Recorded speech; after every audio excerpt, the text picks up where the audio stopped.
Welcome to the Sim Racing Lounge. I'm your host, Sincere Racer. Hey everybody, welcome again to the Sim Racing Lounge. I'm your host, Sincere Racer. If you notice behind me, if you were here for the first episode, I got rid of my triples. Couple reasons why. I went to the Sim Racing Expo and every rig that I demoed had an ultrawide on it. So after like 4 ultrawides, I started to pay attention to the actual screens that I was racing with, and I noticed that if you're really racing and you're really dug in, the triples are nice and you do get your immersion. You know, you get to see cars right next to you. However, if you're in the grind and you're really getting down, you're not looking over there. You're focused on apexes and exits, clean racing lines. If you're wheel to wheel or it's close racing, like you're making sure that your racecraft is clean. Same thing as the driver next to you, or if you're looking out for AI, things of that nature.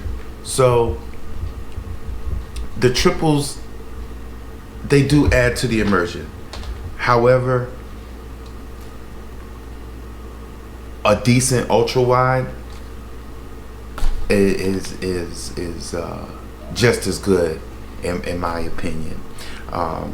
So I mean, a couple of pros and cons with the triples. I've had triples for a few years now, so this is something that I'm gonna have to get used to. Even playing, even racing, just setting things up and getting used to it. I see the differences, and it does take some getting used to. Not being able to have that, but I'm noticing the more and more I'm doing it, the less and less I'm really relying on it.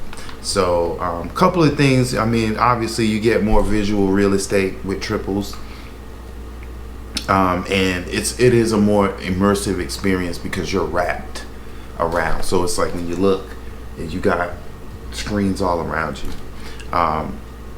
So you do get that. Some of the cons, it is extremely heavy on your GPU and the CPU, and it is extremely expensive if you get decent refresh rate monitors, decent size monitors.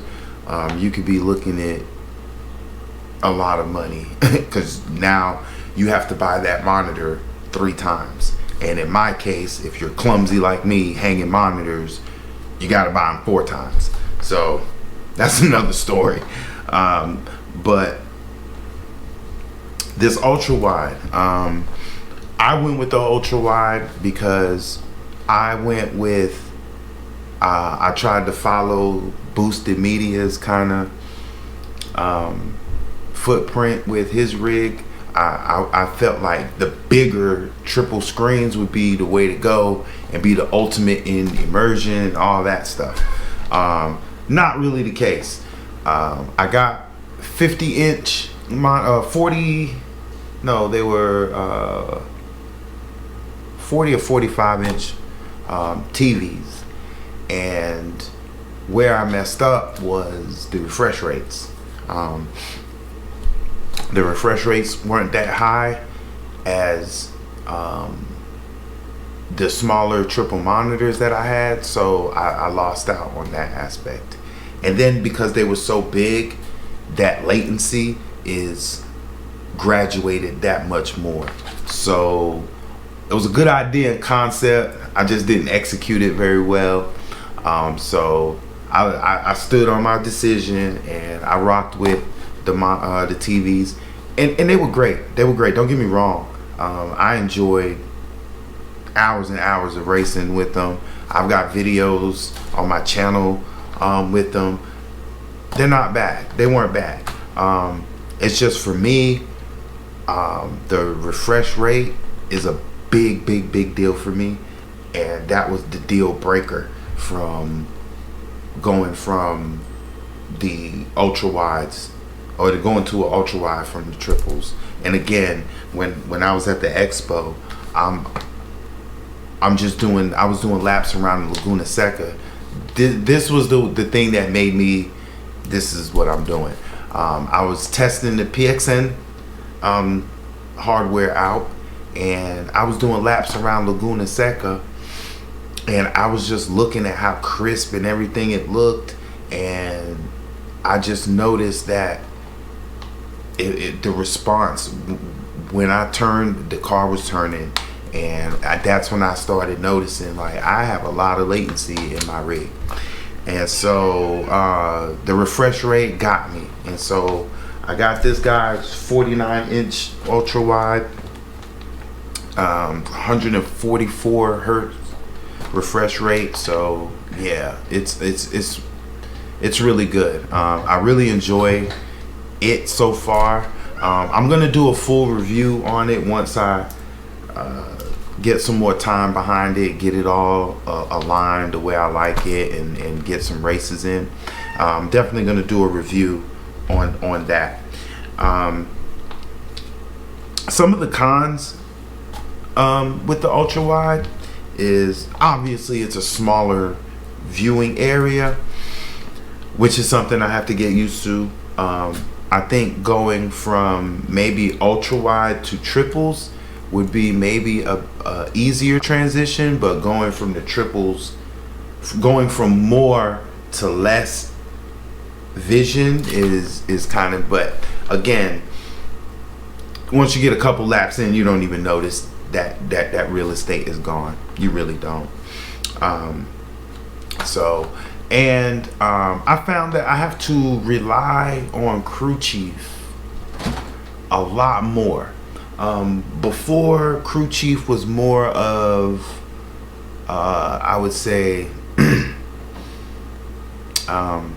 for me it was just, I wouldn't say it was gimmicky because it works, but I was just using it as kind of an add-on, not really something I was paying attention to all the time. Certain situations I would pay attention to it, but I really didn't pay attention to it a whole lot, simply because I had the triples, so I could see a lot of the things that they were telling me anyway.